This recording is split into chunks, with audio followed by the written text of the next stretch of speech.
I'm co-host James Ash. And I'm co-host Phil Scaife. Welcome to the Business Lockdown.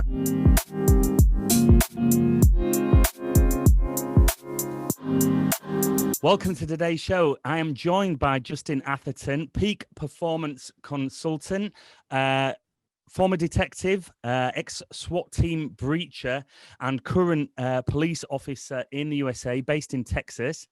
Welcome to today's show, mate. How are you doing? James, thank you for having me, man. I'm excited to be here. I'm excited for our conversation today, brother.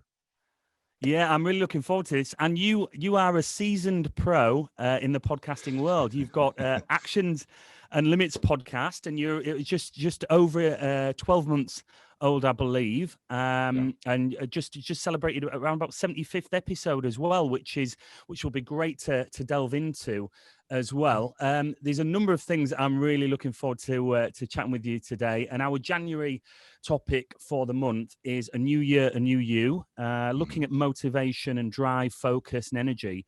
And we'll get into that, and I'm really eager to, because we've met previously, and you did drop in that you get up at 4 or 5 a.m. every morning. So I'm eager to know how on earth you do that and what drives you every day to achieve that. But my first question to you, mate, before we get into the episode properly, is I'd love to know what's your proudest moment personally and professionally, and I'd love to know those, and certainly to explore, how you achieve those, and what level of drive and dedication and sacrifice might have been attached with either or both of those. It's tough to narrow it down to just one or two, right? But I think personally it has to go along with my daughter. Like, I love teaching her some of these skills and having her, grow up in a world where she's going to be able to have the benefits of my knowledge that I wasn't, privileged to. And so I'm constantly, giving her information. And when I see her use it, those are the proud moments, right? When I'm like, yes, like it's sinking in. She's going to have these tools for the rest of her life. Like I know she's going to grow up to be a little badass, and she's going to be able to handle anything that comes her way. So I'm excited for that, man. I love that. Professionally, man, there's so many different aspects, because, being in the police force, being on the SWAT team, detective and training officer, the training is what really, that's where I found my passion. And so whenever I see the men or women that I trained, early in my career, see them become successful and them being able to do the job at their highest level, that's a proud moment for me. It's almost still like the father aspect role, right? Because I'm training them to be the best version of themselves. And then again, now in my business, Confidence Unchained, when I see my clients like have life-changing, events for them, there's no more reward that I can get than that. Like, to see, like, when they share a story with me and how it changed their, business life, their personal life, with interactions with their kids and their spouse, like, so I get a lot of those little moments. So it's hard to really pin it down to just one, James, but it comes back to passing on the knowledge and seeing other people succeed. I love that, and that's consistent with both examples there. That it's something that happens, that occurs on a regular basis, and it seems that there's a real drive and a regular reward there. I really love that. You would talk about the kind of the professional side there, and your training within teams, and how that's taken you through to your side hustle. I mean, when you look at confidenceunchained.com, you instantly met with the huge title "Where Men Sharpen Their Edge," and Sure. Talk to me about this business, about this side hustle, and I'm also curious on what the decision was to focus on a male audience. I mean, was that because that was just something that naturally happened in your workforce, that it was predominantly a male workforce, and that's you've taken that experience into your side hustle, into your own business? I mean, how did talk us through that? So originally I did take on, a lot of female clients. And at one point when I was starting out, I had more female clients than male clients. And what really got this going in me was wanting to pass on these tools and techniques. So it was an interesting shift for me, being a police officer and seeing how some of these tools and techniques within law enforcement can be used as self-development tools.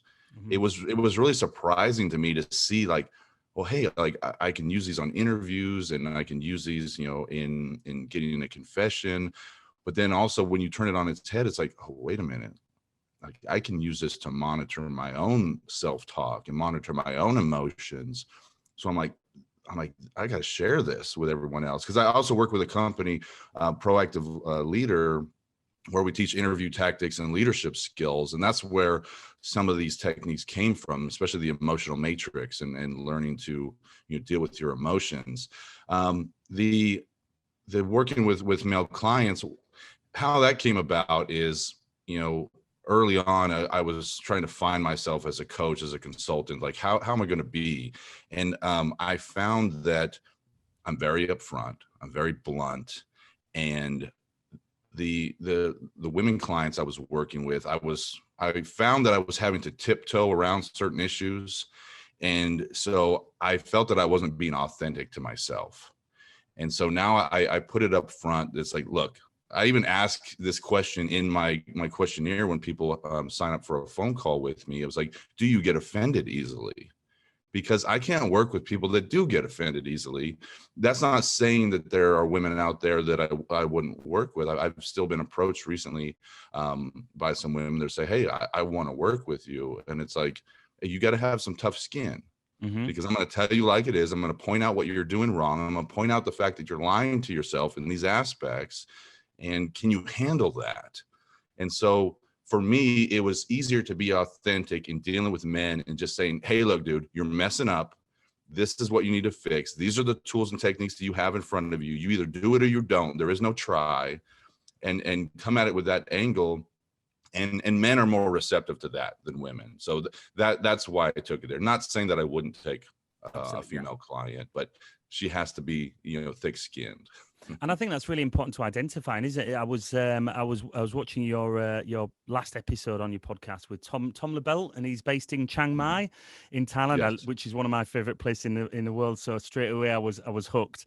And that episode was he was talking about he works in business on working with companies that are developing an online training product, and it's to take them to market and help them sell. Mm-hmm. And he was talking about a niche within a niche, and we're working on that, and I identified that. And you can actually even go further, can't you?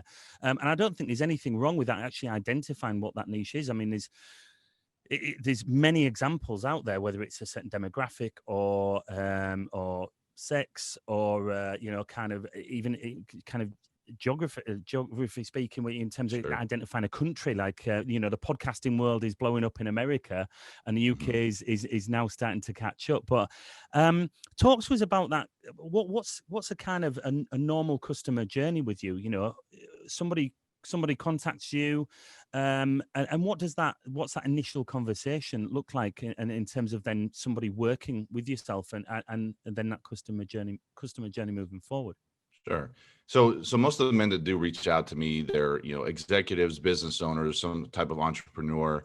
And for the most part, they are looking for a way to be a better leader within their business, having those communication skills, like getting back to just, being a man. There's all this talk about toxic masculinity. And I think that that's a lot of made up stuff that people really, dive into and create some insight. And it creates issues for men out there, because it's like, am I supposed to act like this?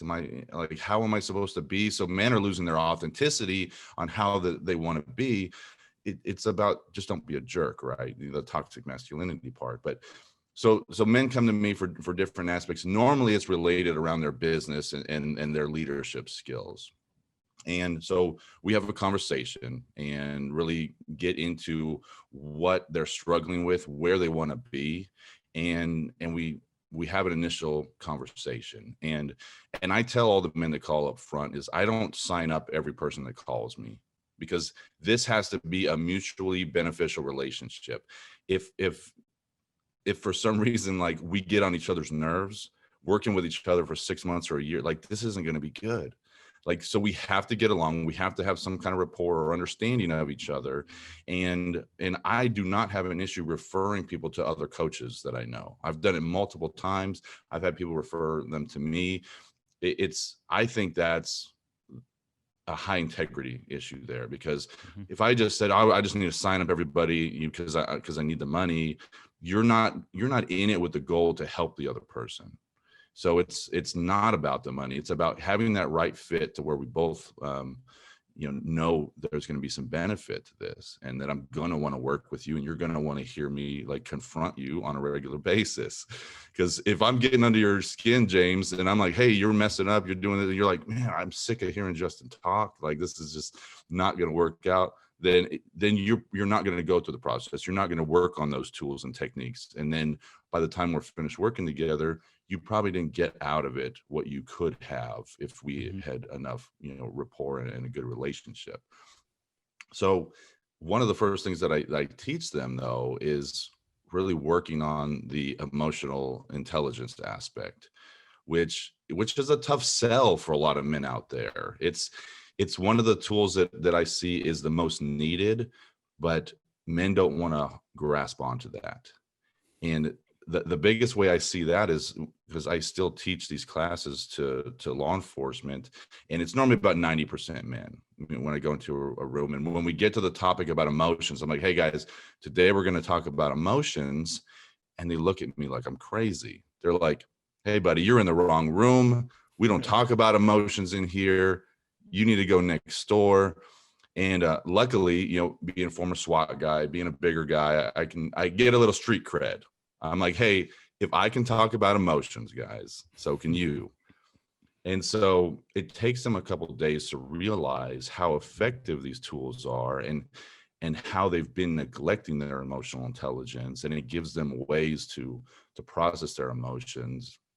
And it ends up solving problems that they either weren't admitting were there or they didn't know were there. Interesting. And how much does... So I've spoken a lot with like business coaches, life coaches, and open and honest conversations. And they say they learn as much, if not more, from doing what they do and helping people. And with that in play, what have you learned about yourself during this process? And how long is this? How long is this side hustle been at play? This your business. How long has it existed? And through this process, what have you learned about yourself? Yeah, so I've been working on my business for the last two and a half years, and I've learned a lot from this process. It's hard to be an entrepreneur, and early on, I started writing a book about the different process, about the different tools.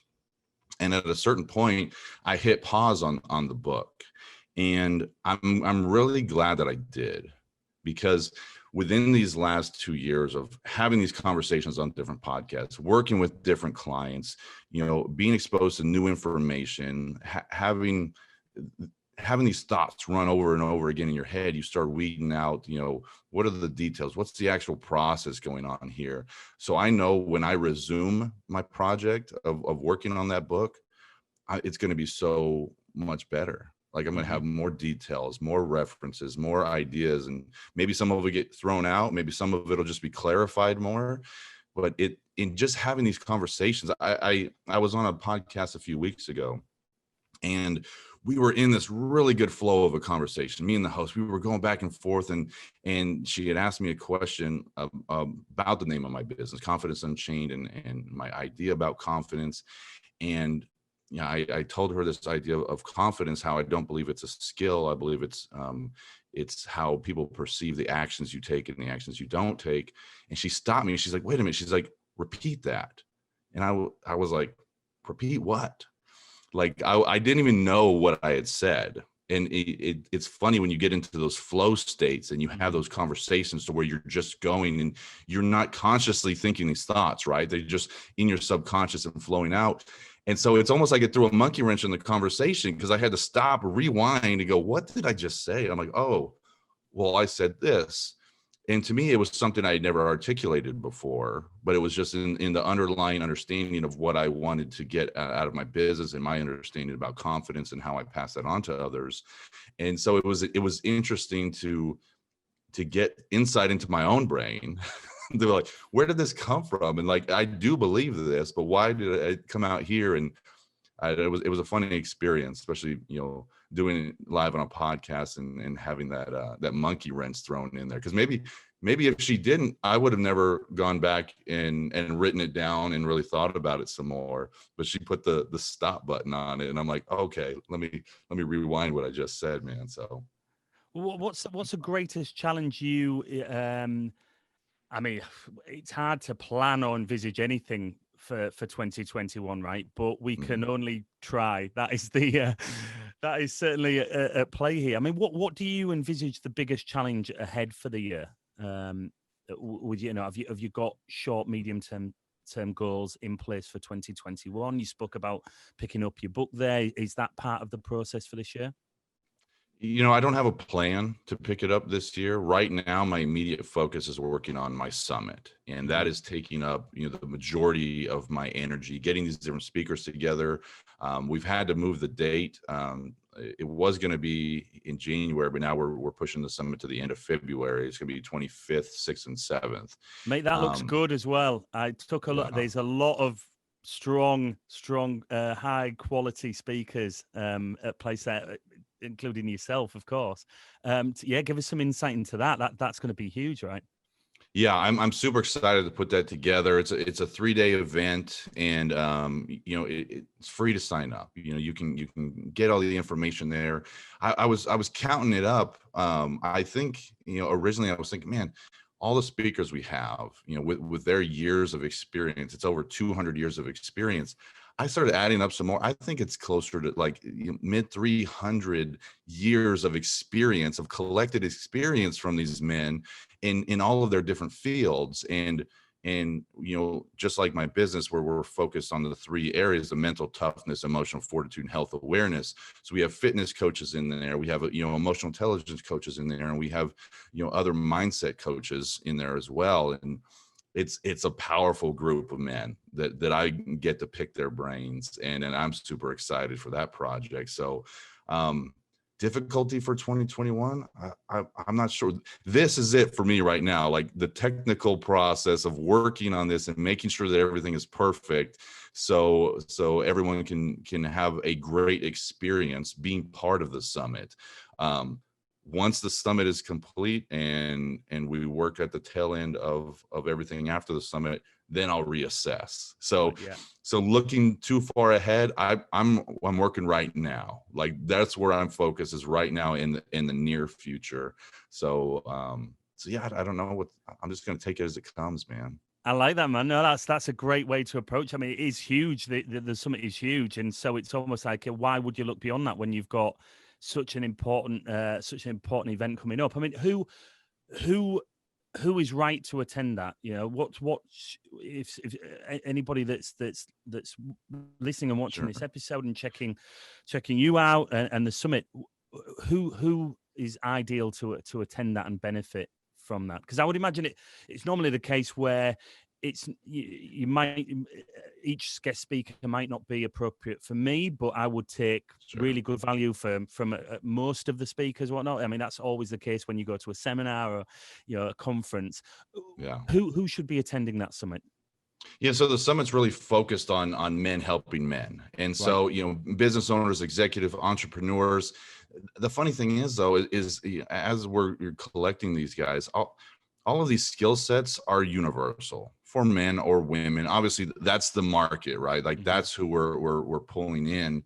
But it's hard to say someone that it's not for, because of all the different mindset tools and emotional intelligence tools and health and fitness, ideas.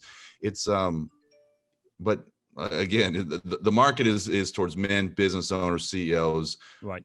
But there's no person that I would say, this isn't for you. You wouldn't get anything out of it. So it's tough to say, you shouldn't watch because it's not going to be good for you, because these tools are all universal for every person out there. And what's the format? Is it a guest speaker talking one way to a camera? Is there some interviews? Is there a Q&A Yeah, opportunity for it's each going to be speaker? all. Yeah, it's going to be all interviews. So it's going to be me interviewing the speakers and picking their Right. brain, and and then at the end of the summit, what we're going to do is I'm going to get some groups of men together for some group coaching, and so that's part of the upgraded part towards the end. Anyone that opts in for that, then we'll create some group coaching sessions, be some questions and answers, really work through some of these tools that will help benefit you right away. Especially the emotional matrix is something to focus on. The content analysis, those are really some of the major tools that can immediately make an impact in your life. And that summit's at the end of February, which kind of nicely leads us into what we're focusing on for January, and which is a new year, a new you. And we want to talk about motivation and drive. And unfortunately, everybody's got a new. January is the time of year when people are dry for the month and trying veganuary, that as it is, and joining the gym and whatnot. And we're under incredibly uncertain and stressful times right now with the pandemic. And it's even like that summit. It just sounds awesome, but unfortunately, you get people tailing off as soon as they hit February, struggling for motivation, that New Year's resolution. It's too easy then if there's lockdown at play, to get a bottle of wine, and and often each night to accompany with dinner, and you've got then bad habits coming into play again. And let's talk about you first and foremost, and on how you are, because it would just seem obvious. Our last couple of episodes have been with martial arts experts, so it's obviously people with what you imagine would be natural discipline. That's what they're brought up with, so they can transfer that into their business and personal lives. Police officer, SWAT team breacher. You cannot be doing that stuff without a certain level of discipline, focus, and drive, right? Otherwise the consequences are the worst that can be. How much of that discipline with your professional life has just naturally taken you into your side hustle, your business life, and also personally as well? Getting up at 4 or 5 a.m. every morning, which you touched on a little bit earlier. Give us some insight into that. Yeah, I think over the years I've discovered it's really about finding out why you do something, because sometimes we sign up for something, or we're motivated to do something and be a part of a team or a project, and we're like, yeah, that sounds exciting, and we don't really question why, like what's going on in the background. And I've had time to reflect on my career and think about the choices that I've made along the way. And the biggest thing for me, like my motivation to be a police officer, was to put bad guys in jail. The number one answer I hear is I want to help the community. I want to protect, so that's a very standard blank answer that people give. And there's not a lot of thought that's gone into that. It just sounds good, right? Because it's like, how are you going to help? How are you going to make an impact?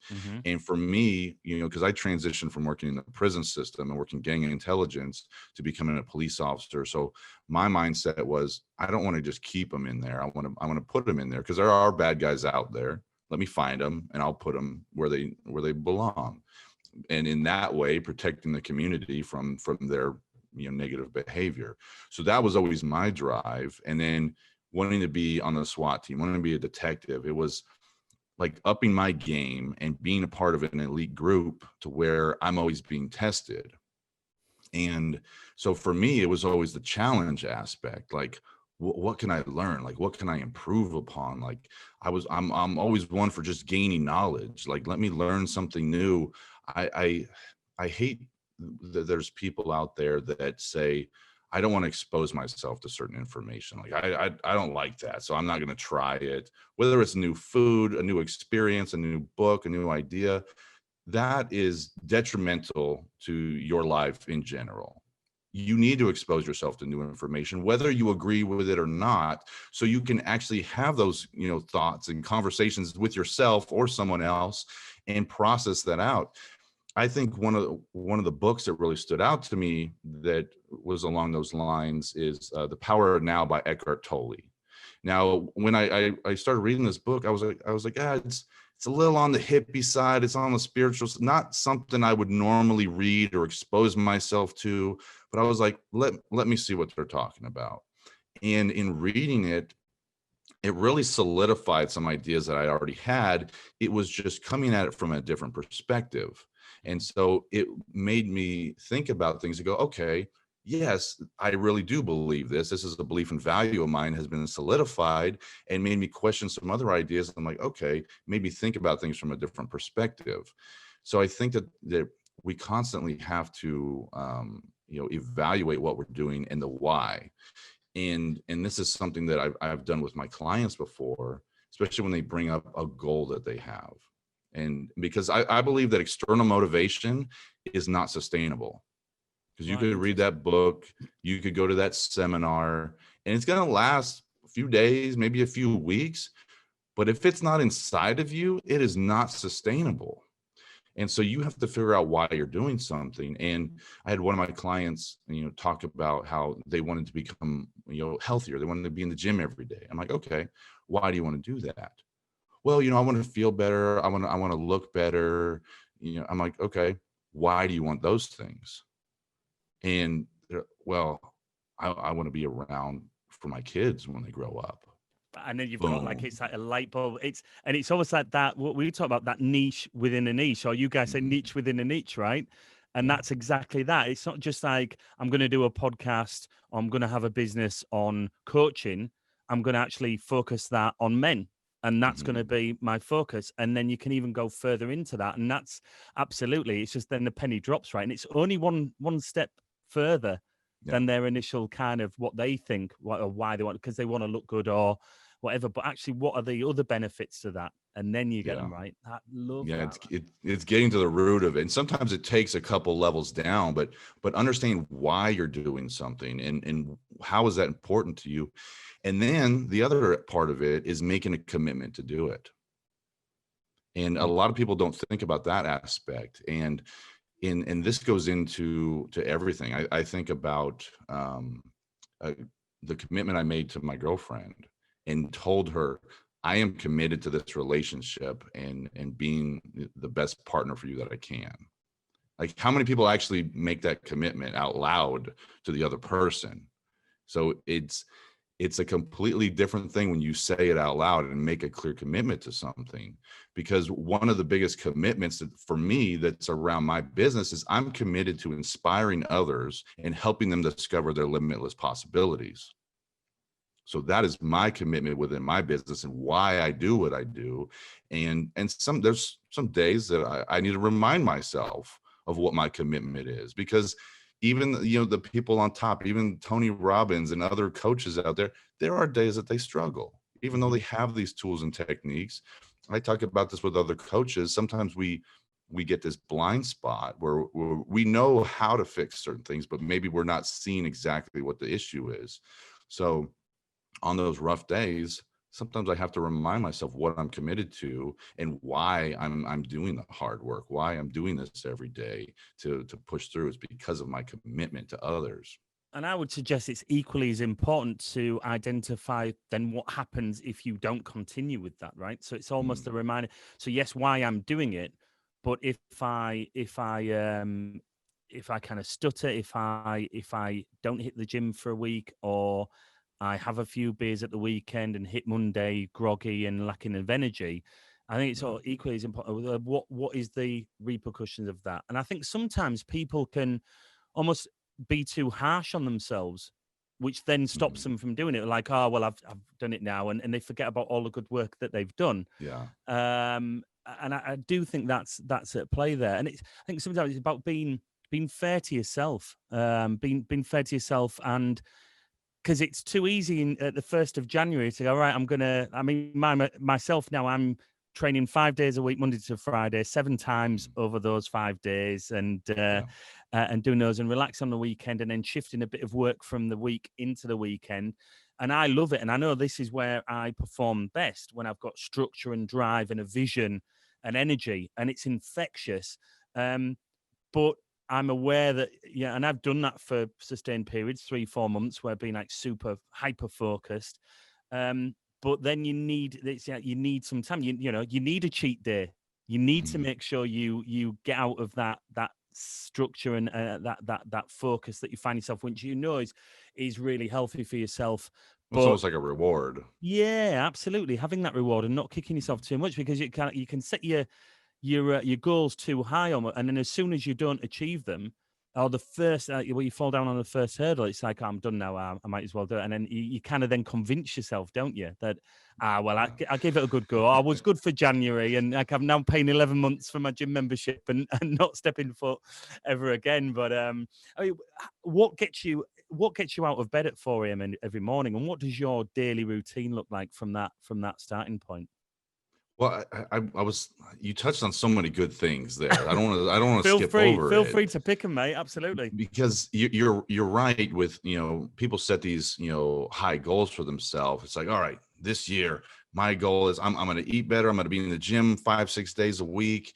And they get to a point where it's like, oh man, I missed one day. I missed 2 days. Screw it. I'm going to scratch the whole thing and start next January. And that is the worst thing you could do. Like you're throwing out the whole year based on 2 days, right? And so some of it comes to setting realistic goals for yourself. If you've never been in the gym on a regular basis, 5-6 days is a lot. Start with 2 or 3, do something, right? If, altering your nutrition little by time. If you automatically go to a super strict diet, you are not going to stick to it. That is just the reality of it, because you're going to have all these cravings. You're going to have all these things that you want, and your body is physically like craving. So maybe cut out soda or cut out certain aspects, make small incremental changes that you can actually grab onto and make slow, steady progress, rather than saying, oh, I did really good. Oh, I fell off the wagon one day, so I'm going to quit. The other aspect, and maybe this ties into me getting out of bed early most mornings, is I love this idea of choosing comfort or combat. And there's no idea of stasis. So anything that we do, there's no staying the same. Any decision we make or don't make, we either improve or we decline. So it's like 4 a.m. Do I want to roll over and hug my pillow and choose comfort, or do I need to put my feet on the ground and get to work? And so, and it's not saying that every once in a while it's okay to go hug your pillow and get a few more hours of sleep. I did that today. I needed it. I had a really hard workout yesterday, was doing some heavy deadlifts. I woke up this morning, I was like, you know what? I'm going to reward myself with a little bit of extra sleep. But if you do that every day, there's that decline, right? And it's exponential every day. Do I want to work out today? Yes or no. There's no I'm staying the same, because if you don't go to the gym, you decline today. Do I want to work on my business today? Yes or no. It's and we're constantly making these decisions throughout the day that are either improving us or having us on a slow decline. And they end up compounding. You think about, someone that consistently makes good decisions and someone consistently fails to do those, there's going to be a huge gap in their productivity in a short amount of time. So I think a lot of that ties into making those conscious decisions. Man, you touched on some other good stuff too, that I'm drawing a blank. There was like 3 different things. I was like, oh man, he touched on some really great stuff there. But yeah, it comes into the decisions you make, the commitments you make to yourself. And it's about consistently making those and finding your why behind it, kind of coming back to that. But so what does my morning look like? So yes. Normal morning for me, I wake up, the sun's not up yet. It's, somewhere between 4 and 5. I normally, I love this, like, and my girlfriend gives me crap for this because I set my alarm for odd times. It's never 4 o'clock or 4:10. It's like 4:07 or 4:01, because for whatever reason is when I look at my clock in the morning, it's almost like my brain is like, that's odd. and then I'm like, oh, so it kind of wakes me up a little bit extra, and then you gotta get up because Are you getting up straight away as well? No snooze, like that's straight out of bed. I used to love the snooze alarm. I used to hit it for an hour before I got out of bed. I was like, it's all right. It's all right. I would even try to like put it across the room, and I would hit the snooze alarm, get out of bed, and then I dive back into bed. So there is something called brain inertia. And if you do hit the snooze alarm and you go back and forth in this state to where your brain is like asleep, awake, the chemicals in your brain that are functioning, they get muddled up. And so what happens is it creates this brain fog that can last 3 to 4 hours at the beginning of your day once you finally get out of bed. So it is bad for your brain health to hit the snooze alarm. So I stopped. I don't do it anymore because of how detrimental it is to the productivity in the beginning of your day. Your alarm goes off, you got to make a decision. Get up or set your alarm for an hour or 3 hours later, whatever you need to do. Mm-hmm. But hitting that snooze alarm is bad. So I've completely cut that out. Get up. The first thing I do is I always have a glass of water sitting by my bed.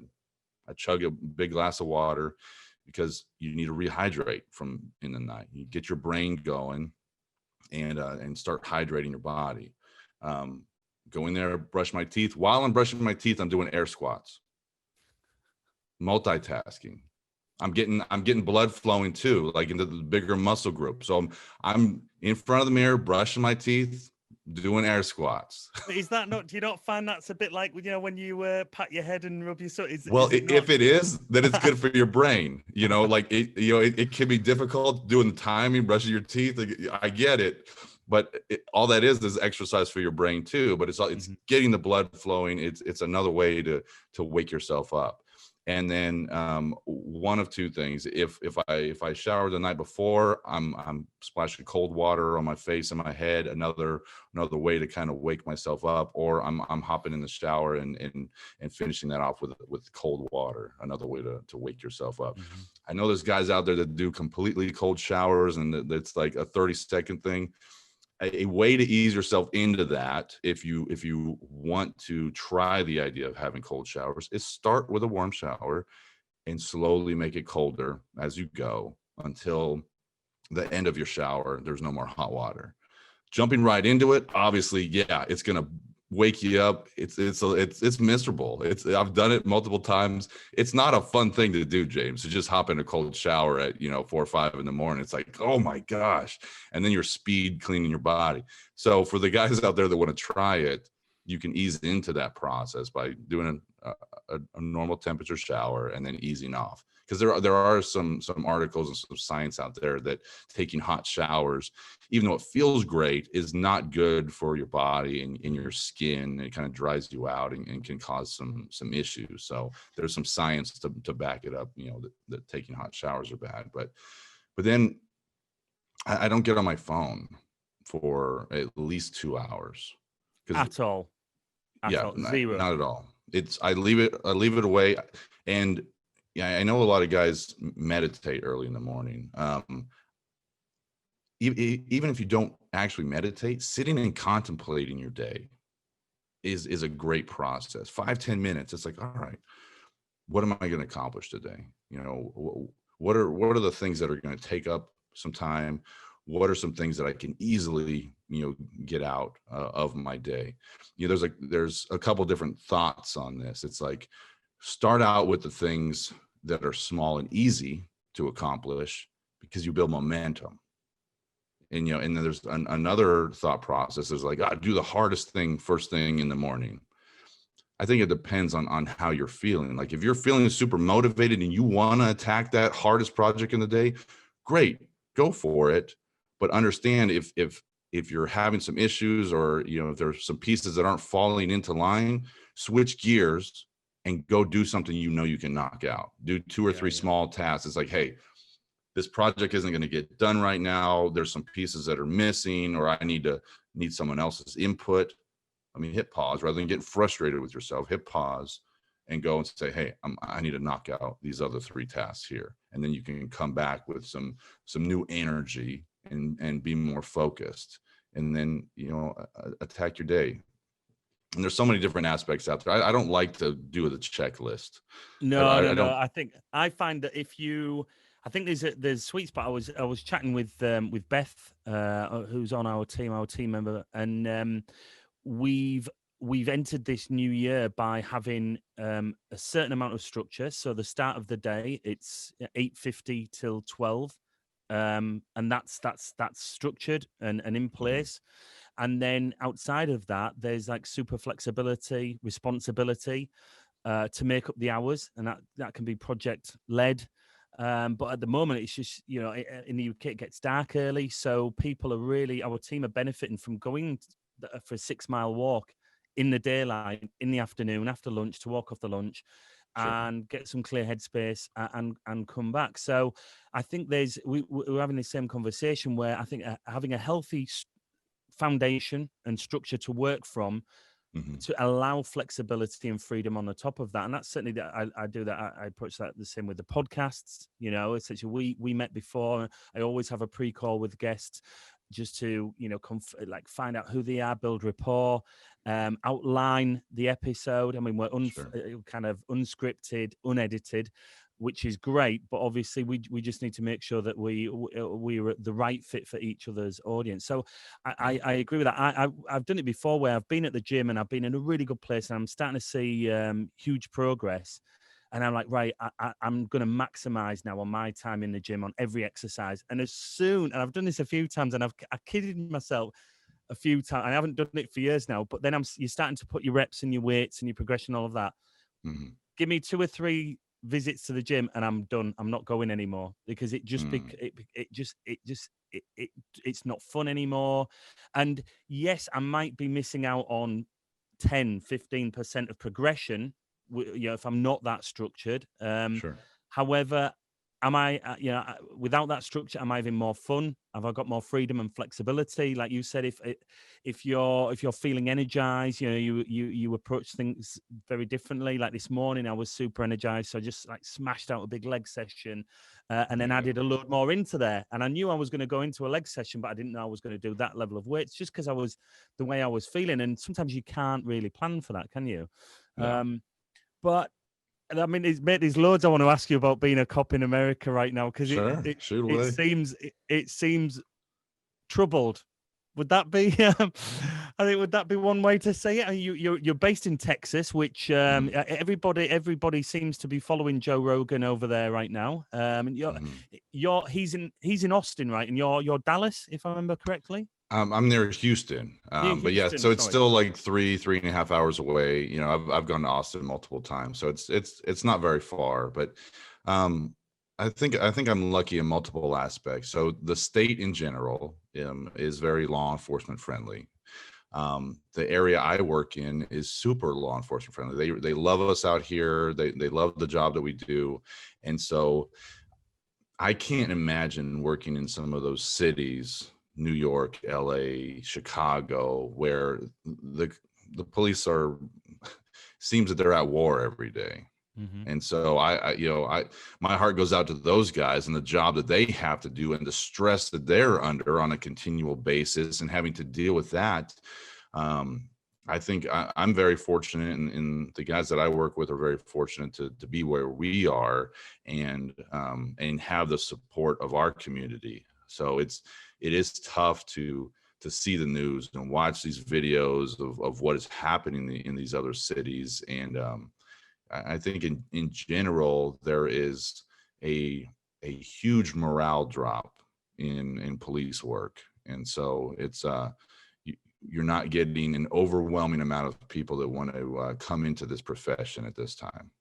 And how does that, so you've got that drop in morale and you've got the enhanced level of mistrust, skepticism, from the public. So you've got both of those at play.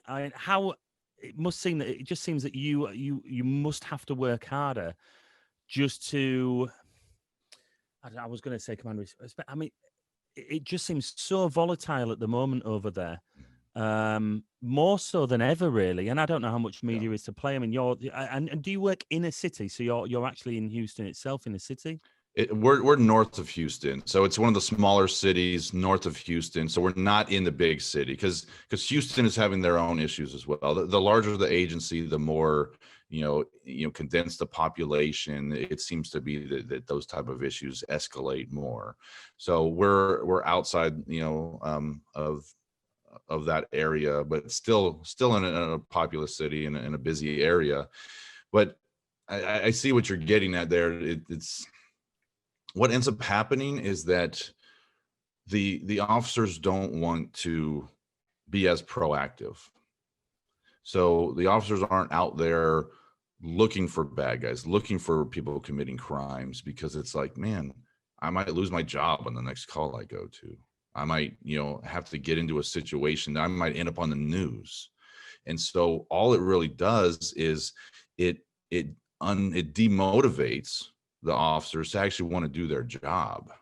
And it doesn't create a good dynamic, because then what happens? Then the criminals feel like they can get away with things, and the more crimes being committed. And then so these innocent Snowballs. civilians, yeah, it does. It circles around, and it's like, so now innocent civilians are like, oh, well, why aren't the police here? And it's like, well, guess what? You voted to defund the police, so now there's less people, and no one wants to do this job anymore. So we're understaffed, and our response times go down, and then the training budget's being cut, so officers aren't getting trained up enough.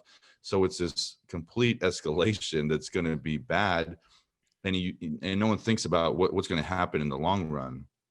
With these ideas of defund the police, or in whatever's going on in Portland, where they're just, the police force is gone. They let them take over that city. But so my chair's breaking over here. So the training aspect, you lose the training, the quality of officers goes down, or no one wants to be in the job. So those guys that, the selection process, it's like, well, only 2 guys applied. I guess we got a 50-50 chance of like who we want to pick, rather than, 50 people applying for one spot, and you get the cream of the crop. And so it definitely will have repercussion for years to come. And thinking about this aspect, do you want undertrained and unmotivated officers showing up on a scene, or do you want well-trained officers and highly motivated people showing up that want to do a good job? So it's actually, you're going to get more of the bad stuff by taking away funding from police departments. It's almost to imagine how that is pulled back, how that is won back for both parties, right? So to get that morale back up, and also, the trust of the public. It just, we discussed briefly about the Joe Rogan podcast with Jocko Wilkes, and he was talking about how there needs to be 20% of a police officer's time in training, minimum. And he was talking about the training process, and you it's in kind of one chunk, and then you're out in service, right? And Sure. I don't know. I feel for you, mate, because it just seems mental over there. I mean, I had the good fortune of living and working in Silicon Valley years back with the MLS, San Jose Earthquakes, coaching soccer, and it was beautiful over there. It was absolutely beautiful, and it's an incredible country. But even now, looking at how California is, with problems of homelessness, and then you've got the tax issues, and I feel for you first as an American over there, and then second, just to be an officer, a police officer over there at the moment, just seems incredibly tough. And huge respect for doing what you do over there on I'm sure not only daily but an hourly basis, which often and seems the case, and not even an uphill struggle, but often must seem impossible to do what you're trained and paid to do. So yeah, I can't imagine, if I'm honest, man. I can't imagine, but I do wish you the best of luck on that. Before we kind of wrap up and sign off, because I could talk for another hour or two on what's like SWAT teams and all sorts of stuff, man. But Sure. I want to know who your hero is. It's a question we ask our guests at the end of each episode. Is who is your hero? I've been asked this before, and it was actually a tough question to answer. And the answer that I came up with last time I was asked this is one of my first supervisors, becoming a police officer, and really, he kind of opened my eyes up to how to be a good officer, like to get out there and work until the end of your shift, put in, you're here for 8 hours or 12 hours, whatever the shift is, right? Like, don't call it quits at 7 hours and 15 minutes. It's like, hey, continue to push through to the end. Like, you are committed to be here a certain amount of time, and go out there and work, because it's a profession that could be easy to be lazy in, depending on where you work. If there's not a lot of calls to have you respond to, and you're not being proactive, doing traffic and other activity, you could be really lazy at the job. And it's about realizing why you're there to do something, and having the integrity to really step up and put yourself out there and do a good job at everything that you do. So I would say Sergeant Davis, he was one of the guys that really motivated me to do better and to always strive for more. Sergeant Davis. And do you still work with him? Is he still around? You in contact? He's still around. We talk on occasion. He works for a different agency, but yeah, we do stay in contact every once in a while. Fantastic. Love that. And yeah, just to wrap up, where can people find you? Your websites, your socials, and then, yeah, tell us where people can be directed to find about the summit. Sure. So my main website is confidenceunchained.com, and there you can read up on my business and some of the ideas that I put out there as working with my clients. To get to the summit, it's summit.confidenceunchained.com, and the speaker page will be live here shortly, and all the information for the summit will be on there, updating the schedules right now. So that's the main focus. That's what I'm really excited about.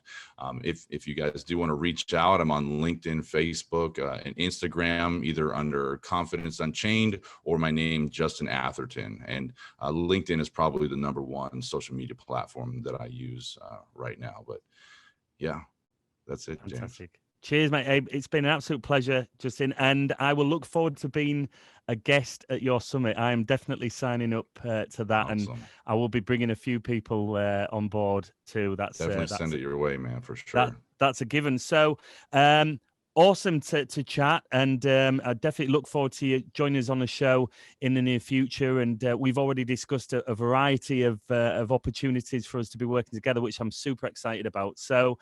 Sure. And I wish you the best, mate, over there. I hope it doesn't remain as crazy as what it seems right now for very long. But yeah, I can't really imagine. But it's been awesome. Thanks so much for sharing the value, and I know our audience will have benefited greatly from this episode. Yeah, thank you, James. Appreciate you having me on, man. Cheers, mate. Speak soon. Thank you so much for joining us on the Business Lockdown. Please comment, like, share, and subscribe to help build our global community. We look forward to seeing you all soon.